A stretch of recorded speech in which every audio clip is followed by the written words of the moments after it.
Take our lead, let's help you make your mark. Our goal is your satisfaction. Let us show you the way. 21.2 inches.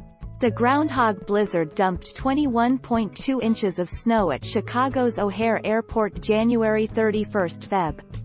2, 2011. It was the city's third heaviest snowstorm, trailing only the January 1967 storm, 23 inches over 2 days, and the New Year's 1999 storm, 21.6 inches over 3 days.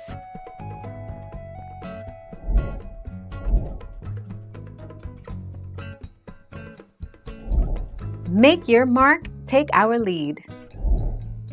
26 to 27, 1967, Chicago's largest.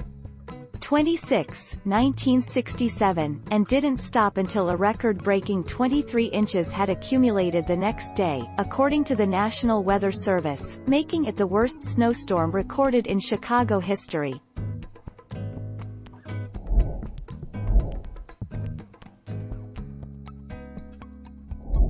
Make your mark, take our lead.